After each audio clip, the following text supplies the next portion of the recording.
بسم الله الرحمن الرحيم.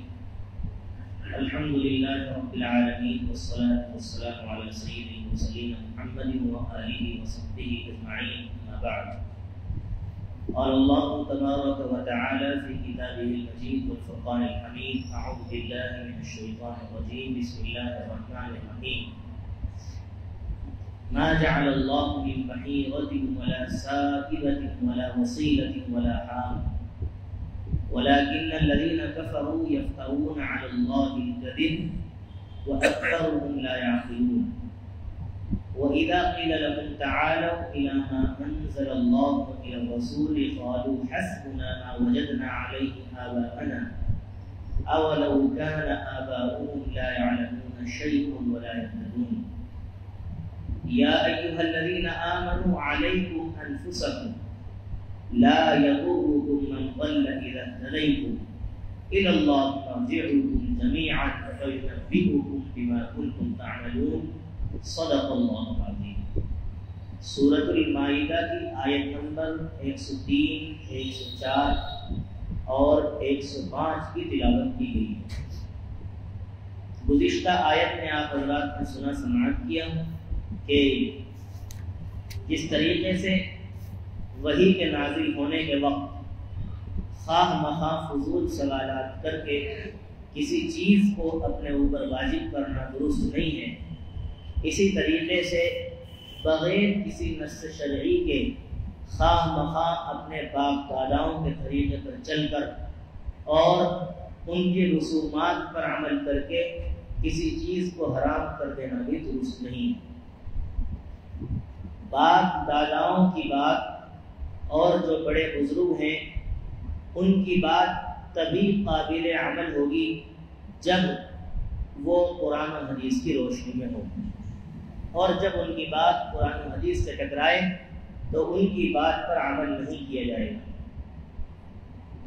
اسی طریقے سے مشرکین عرب نے، یعنی اللہ کے نبی کے وقت میں جو عرب کے مشرکین تھے، انہوں نے بہت ساری چیزیں اپنے اوپر خواہ مخواہ حرام کر رکھی تھی، جس کی دلیل جب ان سے مانگی جاتی تو وہ کہتے تھے کہ ہم نے اپنے باپ داداؤں کو اسی طریقے سے کرتے ہوئے پایا ہے.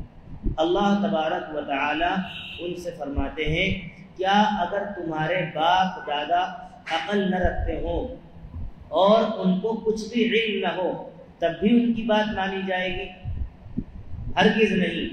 جب وہ قرآن و سنت کے عالم ہوں اور قرآن اور حدیث کی روشنی میں ان کی بات درست ہو اور قرآن و حدیث کی کسوٹی پر جب ان کی بات کو رکھ کر پرکھا جائے اور وہ درست نکلے تو پھر ان کی بات لائق تقلید ہے، قابل عمل ہے، ورنہ ان کی بات کو چھوڑ دیا جائے گا.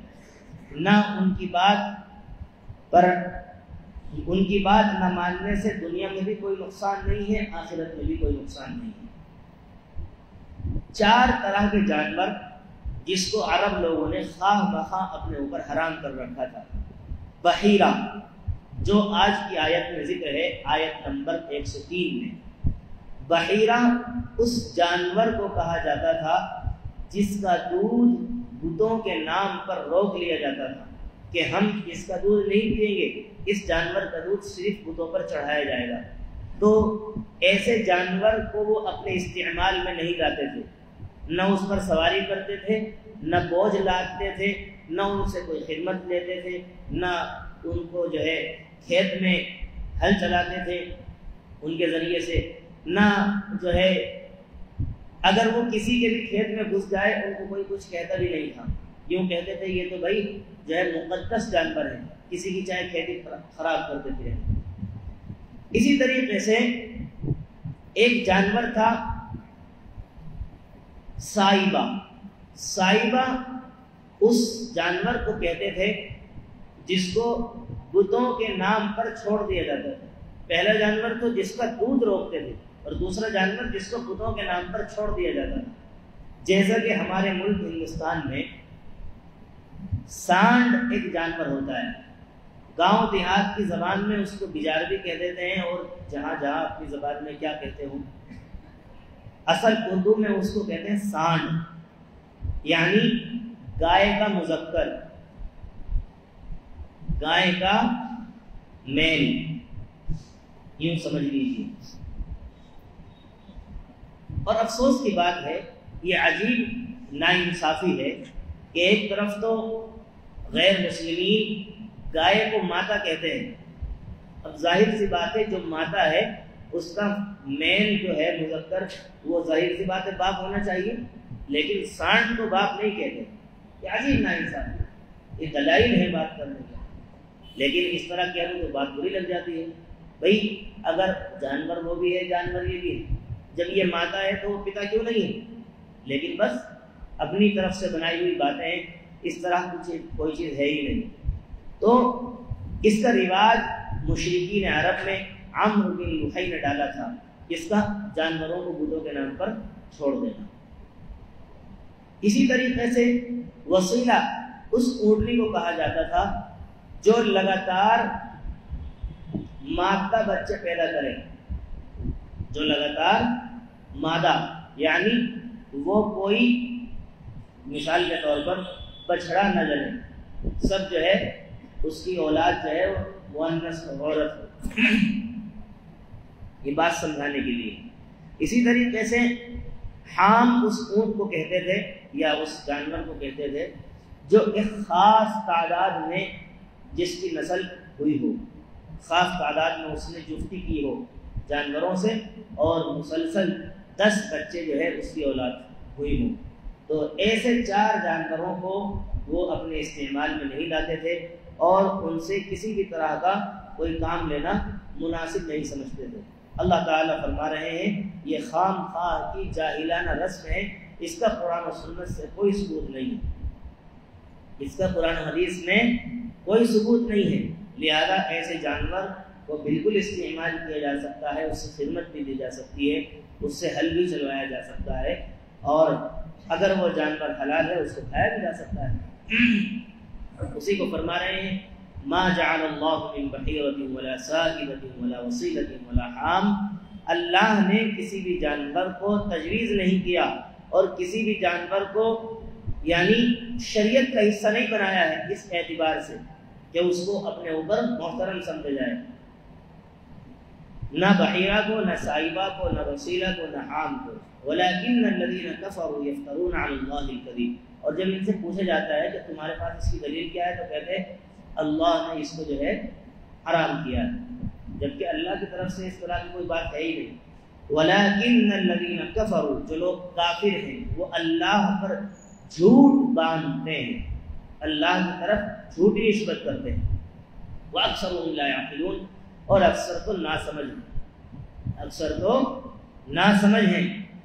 اور جب ان سے کہا جاتا ہے وَإِذَا قِيلَ لَهُمْ تَعَالَوْا إِلَى مَا أَنزَلَ اللَّهُ وَإِلَى الرَّسُولِ قَالُوا حَسْبُنَا مَا وَجَدْنَا عَلَيْهِ آبَاءَنَا، جب ان سے کہا جاتا ہے آؤ اللہ کی طرف اور رسول کی طرف، اللہ سے مراد قرآن، اللہ کا کلام قرآن، اور رسول سے مراد رسول کی حدیث۔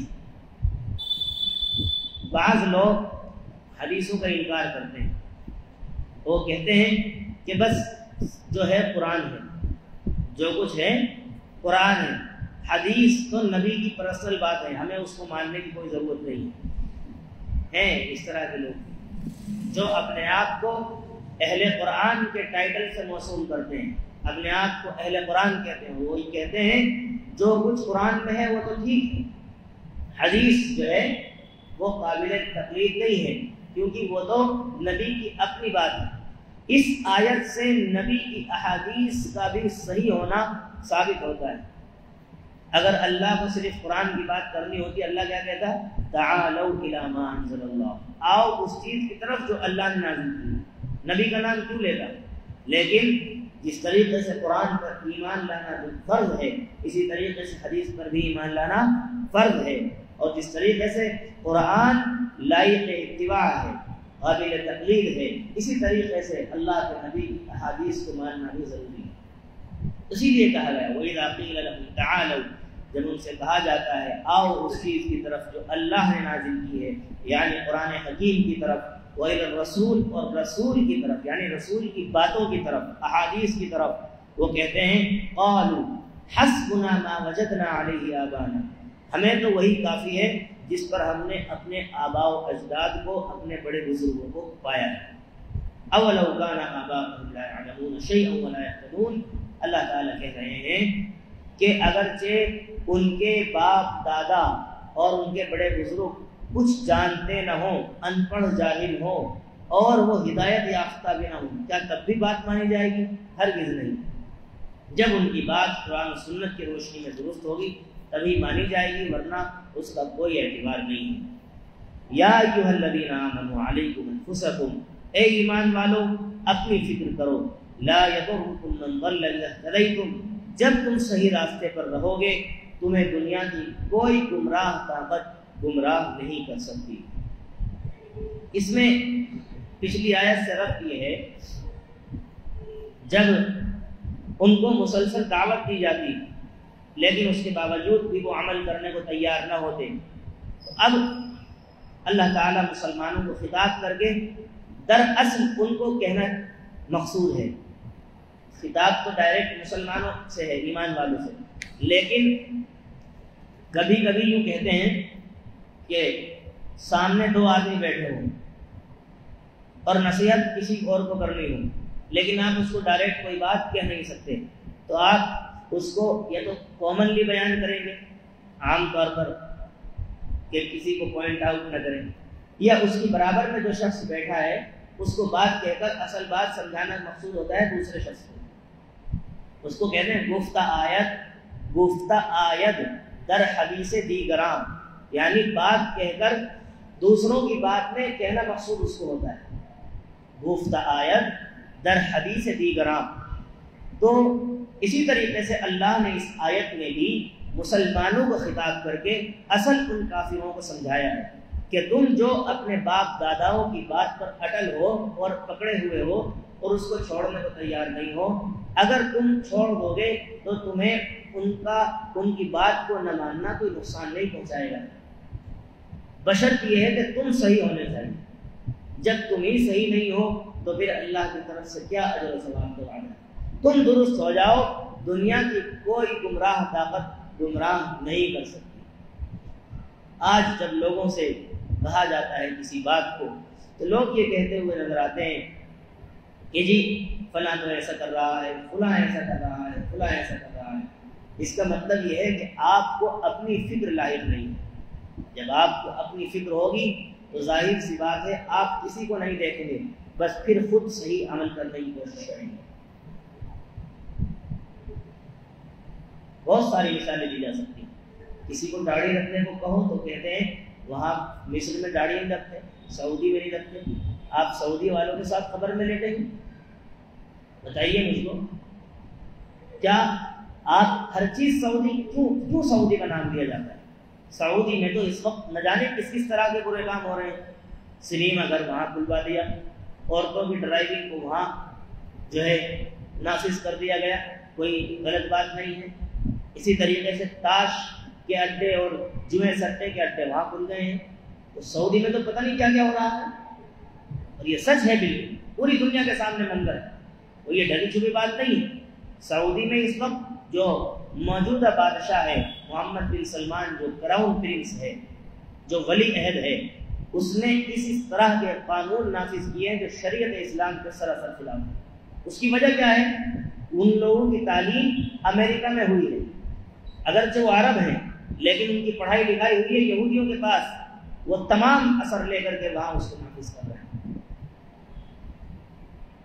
مجھے بتائیں ذرا، کیا کیا آپ سعودی کا نام لیں گے؟ کیا نام لیں گے آپ سعودی؟ لہذا سعودی عرب ہمارے لیے قابل تقلید نہیں ہے۔ ہمارے لیے جو قابل تقلید ہے وہ اللہ کا قرآن اور نبی کی حدیث ہے، سعودی عرب نہیں۔ ایسے تو لوگ اگر ہندوستان کے مسلمانوں کو دیکھنا چاہیں تو دیکھ کر بدبن ہو جائیں گے۔ پوری دنیا کے مسلمانوں کی جو آج کے وقت میں حالت ہے، اگر کوئی آدمی قرآن و حدیث کو پڑھے اور پھر مسلمانوں کو دیکھے تو بالکل ڈفرینس پائے گا۔ تو قرآن و حدیث تو کچھ اور ہے، اور مسلمانوں کا جو لائف اسٹائل ہے، مسلمانوں کی جو زندگی ہے اور زندگی گزارنے کا طریقہ ہے، وہ بالکل الگ ہے۔ بھئی حدیث میں کہا گیا جھوٹ نہیں بولنا، مسلمان جھوٹ بول رہا ہے، سب ہے اس کے شامل۔ قرآن میں کہا گیا شراب نہیں پینی حرام ہے، مسلمان شراب پی رہا ہے۔ قرآن میں کہا گیا سود نہیں کھانا، مسلمان سود کھا رہا ہے۔ قرآن میں کہا گیا ڈی جے نہیں بجانے، ناچ گانوں سے دور رہنا ہے، مسلمان یہ کر رہا ہے۔ قرآن میں تو نہ جانے کیا کیا کہا گیا ہے، تو لیکن ہم اگر دیکھیں تو ہمارا عمل اس کے بالکل برعکس ہے۔ کوئی آدمی مسلمانوں کو دیکھے تو وہ بالکل بدزن ہو جائے گا، غلط فہمی کا شکار ہوگا۔ اس لیے سعودی عرب ہمارے لیے قابل تقلید نہیں ہے، ہمارے لیے جو قابل تقلید ہے وہ اللہ کا قرآن ہے اور نبی کی حدیث ہے، کیونکہ انسان کبھی بھی غلط ہو سکتا ہے، انسان کبھی بھی غلط ہو سکتا ہے، لیکن اللہ کا قرآن اور حدیث غلط نہیں ہو سکتا۔ میری لاجک سمجھیے بات، انسان غلط ہو سکتا ہے، وہ آج صحیح ہے کل کو غلط ہو جائے، لیکن اللہ کا قرآن جو ہے وہ اٹل ہے، اس میں ذرہ برابر بھی رد و بدل نہیں ہو سکتی، وہ سچا ہے، سچا تھا، سچا رہے گا۔ نبی کی حدیث کا مطلب یہ ہے، لہذا اپنی فکر کیجیے۔ اور اس آیت کا مطلب یہ بھی نہیں ہے کہ بس اپنی فکر کرو دوسروں کو چھوڑ دو کہ بھائی ہماری طرف سے بھاڑ میں جائیں، ایسا بھی نہیں۔ حضرت ابوبکر صدیق رضی اللہ عنہ کی حدیث ہے، ایک دفعہ انہوں نے اللہ کی حمد و ثنا بیان کی اور اس کے بعد کہا کہ تم یہ آیت تو پڑھتے ہو اے ایمان والوں کی فکر کرو، لیکن تم اس کا مطلب غلط سمجھتے ہو۔ اس کا مطلب یہ سمجھتے ہو بس اپنی فکر کرو اور کسی کو بھی امر بالمعروف نہیں عن المنکر، بھلائی کا حکم کرنا اور برائی سے روکنا، اس کی ضرورت نہیں۔ فرمایا اگر تم اس آیت کا مطلب یہ سمجھتے ہو تو پھر اگر امر بالمعروف نہیں عن المنکر چھوڑ دو گے تو قریب ہے کہ اللہ تعالی بروں کے ساتھ اچھوں کو بھی پکڑ لے، بروں کے ساتھ اچھوں کو بھی پکڑ لے۔ لہذا اس آیت کا مطلب یہ ہرگز نہیں ہے۔ اسی طریقے سے ایک اور حدیث میں ابو ثعلبہ خشنی رضی اللہ عنہ سے کسی نے سوال کیا، ابو امیہ شعبانی کہتے ہیں کہ میں ابو ثعلبہ خشنی رضی اللہ عنہ کی خدمت میں حاضر ہوا اور میں نے کہا کہ اس آیت کو آپ کس طریقے سے لیتے ہیں؟ کون سی؟ یا ایھا الذین آمنوا علیکم انفسکم، اے ایمان والو اپنی فکر کرو۔ یعنی جب آپ اس آیت کو نارملی پڑھتے ہیں تو اس سے ایک آبجیکشن یہ پیدا ہوتا ہے ذہن میں کہ بس اپنی فکر کرو، دوسروں کی فکر چھوڑ دو۔ تو کہا کہ تم نے واقف سے ہی صحیح سوال کیا ہے، یعنی مجھ سے جو سوال کیا ہے میں اس کے بارے میں صحیح سے جانتا ہوں۔ اس کی وجہ یہ ہے کہ ایک مرتبہ میں نے اللہ کے نبی صلی اللہ علیہ وسلم سے اس آیت کے بارے میں پوچھا تھا، تو اللہ کے نبی نے فرمایا جب تم دیکھو کہ دنیا میں ایسی بخیلی، ایسی کنجوسی جس کی پیروی کی جا رہی ہو، اور ایسی دنیا جس کو ترجیح دی جا رہی ہو، اور ایسی خواہشات جن کے پیچھے چلا جا رہا ہو، اور ہر صاحب رائے اپنی رائے پر اترا رہا ہو، یعنی جو میں کہتا ہوں وہ ٹھیک ہے، جو میں کہتا ہوں وہ ٹھیک ہے، باقی سب بات غلط ہے۔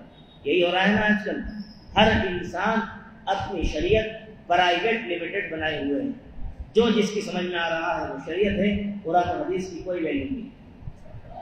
جو میں کہوں وہ صحیح ہے، میری سمجھ میں نہ آئے تو میں داڑھی نہیں رکھتا، میری سمجھ میں نہ آئے تو میں ڈیلی لباس نہیں پہنتا، میری سمجھ میں نہ آئے تو میں اپنے بچے کو یہ ہمارا حال ہے۔ تو فرمایا جب ایسے حالات ہو، ایسی بخیلی جس کی پیروی کی جا رہی ہو، ایسی خواہشات جس کے پیچھے چلا جا رہا ہو، اور ہر صاحب رائے اپنی رائے پر اترا رہا ہو، تو پھر اپنے آپ کو لازم پکڑ لو، اپنے آپ کو لازم پکڑ لو، یعنی اپنی فکر کرو یہ۔ لیکن جب اپنی فکر کرو تو دوسروں کو بھی امر بالمعروف نہیں عن المنکر کرتے رہو، کیونکہ ایک زمانہ ایسا آنے والا ہے جس زمانے میں دین پر چلنا ایسا ہو جائے گا جیسا کہ انگارے کو ہاتھ پر رکھنا، اور اس زمانے میں جو دین پر عمل کرے گا، قرآن و سنت پر عمل کرے گا، تو اس کو ثواب تمہارے 50 آدمیوں کے برابر دیا جائے گا۔ کسی نے سوال کیا، انہوں نے ہی بلکہ اللہ کے نبی سے سوال کیا کہ اس زمانے کے 50 لوگوں کے برابر اجر یا ہمارے زمانے کے یعنی ہم صحابہ کا 50 لوگوں کا اجر؟ کہا کہ تمہارے جیسے 50 لوگوں کا اجر اس کو دیا جائے گا۔ اللہ کے نبی نے ایک حدیث میں فرمایا کہ میں اپنے بھائیوں سے ملنا چاہتا ہوں. فرمایا اب ہم تو آپ کے بھائی ہیں، آپ پر جان دینے کی تیار کہاں نہیں، تم تو میرے صحابہ ہو، میرے بھائی وہ ہیں جو مجھے دل دے کے ایمان لائے. مجھے ایک بات تو بتائیے، آج کا زمانہ ہے، کتنی ساری خرافات، بدعات، رسومات، ساری چیزیں دنیا میں پھیلی ہوئی ہیں، ہر طرف باطل طاقتیں اپنی کوشش لگائے ہوئے ہیں. اللہ کے نبی کا زمانہ تھا جس کو کہا گیا خیر القرون قرنی، سب سے بہترین میرا زمانہ ہے، اور وہ نبی کی زیارت کرتے تھے. مجھے بتاؤ جو آدمی نبی کی زیارت کرتا ہو کیا اس کے ذہن کی دنیا ہوگی. آج ہم دیکھتے ہیں ایک اللہ والا جو کہ صحابہ کے پیر کی دھول کے برابر بھی نہیں ہے، صحابہ کے پیر کے دھول کی بڑے سے بڑا اللہ والا خواجہ معین الدین چشتی اجمیری ہو، یا ان سے بھی اوپر شیخ عبد القادر جیلانی ہو، یا اور جتنے بڑے سے بڑے بزرگ ہیں، خواجہ نظام الدین محبوب الہی ہو، خواجہ علاء الدین صابر کلیری ہو، یا اور جتنے بڑے بڑے اولیاء اللہ دنیا میں ہیں، وہ صحابہ کے برابر نہیں ہو سکتے. کیونکہ صحابی وہ ہے جس نے زیارت نبی کی ایمان کی حالت میں اور انتقال میں ایمان کی حالت میں. بڑے سے بڑا اللہ والا ایک صحابی کے پیر کے دھول کے برابر نہیں ہو سکتا. لیکن وہ صحابی اور جب ہم ایک اللہ والے کی زیارت کرتے ہیں تو اس کی زیارت کر کے دل میں ہی پیدا ہوتا ہے کتنا اچھا اللہ نے اس کو جو ہے دیا ہے علم، اور کتنا نورانی چہرہ ہے، اور کتنی بہترین زندگی ہے، نیک کی پرہیزگاری والی زندگی ہوتا ہے نا، دل میں داعیہ پیدا. تو جن لوگوں نے نبی کی زیارت اپنے سر کی آنکھوں سے کی ہوگی ان کی زندگی کا کیا حال ہوگا اور ان کے دل کی کیا دنیا ہوگی. لہذا فرمایا کہ ایسا زمانہ آئے گا جس میں جو ہے دین پر چلنا ایسا ہو جائے گا جیسا انگارے کو ہاتھ پر رکھنا. اس وقت جو عمل کرے گا اس کو تمہارے جیسے 50 آدمیوں کا اجر دیا جائے گا. لہذا امر بالمعروف نہی عن المنکر یہ ضروری ہے. اللہ کے نبی نے فرمایا جو تم میں سے کسی برائی کو ہوتا دیکھے تو جتنی طاقت ہے اس طاقت کے بقدر اگر وہ نہیں روکتا تو پھر ایمان اس کے اندر نہیں. ہاتھ سے روکنے کی طاقت ہے تو ہاتھ سے روکے، زبان سے روکنے کی طاقت ہے تو زبان سے روکے، اور دل سے برا اگر زبان سے بھی نہیں روک سکتا تو کم از کم دل میں برا سمجھے. دل میں بھی اگر برا نہیں سمجھتا تو پھر ایمان کے سب سے کمزور درجے پر ہے، اس سے نیچے تو ایمان ہی نہیں. لہذا اللہ تعالیٰ فرماتے ہیں اے ایمان والو اپنی فکر کرو. ہر طرف زیادتی ہے. بعض لوگ جو امر بالمعروف نہی عن المنکر میں لگے ہوتے ہیں، دعوت و تبلیغ کی عظیم الشان محنت میں لگے ہوتے ہیں، تو وہ بعض مرتبہ دعوت و تبلیغ کا تو کام کر رہے ہوتے ہیں، دوسروں کو تو کہیں بھلائی کا حکم کرتے ہیں، لیکن اپنی فکر بھول جاتے ہیں. اپنی فکر بھول جاتے ہیں. یہ غلط ہے. آپ کتنے ہی بڑے اللہ والے بن جائیں، ایک منٹ کے لیے بھی اپنی فکر سے غافل نہیں ہو سکتے. جس دن آپ کو ایسا لگا کہ میں تو کمال پہ آ گیا اور میرا تو پورا ہو گیا کورس، بس اس دن سے آپ کو الٹے دن شروع.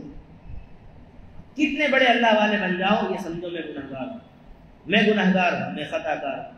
جب تک اللہ کے سامنے عاجز بندے بن کر رہو گے اللہ تعالیٰ آپ کے درجات کو بلند کرتا رہے گا. اور جس دن دل میں یہ بات آ گئی تو اس دن سے بس الٹے دن شروع ہو جائے. لہذا جو لوگ دعوت و تبلیغ کی محنت میں لگے ہیں وہ انہیں چاہیے کہ دوسروں کو دعوت دینے کے ساتھ ساتھ اپنے گریبان میں بھی جھانکیں اور خود بھی عمل کرنے کی کوشش کریں، کیونکہ جب تک خود عمل نہیں کریں گے ان کی بات کا دوسروں پر اثر بھی نہیں ہوگا. یا ایھا الذین آمنوا علیکم انفسکم، اے ایمان والو اپنی فکر کرو، اپنی فکر کرو. لا یضرکم من ضل اذا اهتدیتم، جب تم صحیح راستے پر رہو گے دنیا کی کوئی بھی گمراہ طاقت تمہیں گمراہ نہیں کر سکتی. الی اللہ مرجعکم جمیعا فینبئکم بما کنتم تعملون، تمہیں اللہ ہی کی طرف لوٹ کر کے جانا ہے، پھر وہ تمہیں سب کچھ بتا دے گا تم دنیا میں کیا کر کے آئے ہو. جب ہمیں اللہ ہی کی طرف لوٹ کر جانا ہے تو پھر اپنی فکر کرنا بھی ضروری ہے، کیونکہ ہم کچھ بھی کر لیں گھوم پھر کر ایک دن اللہ کی بارگاہ میں ضرور پیش ہوں گے. اللہ ہم سب کو عمل کی توفیق عطا فرمائے. آمین. آخر دعوانا الحمدللہ رب العالمین.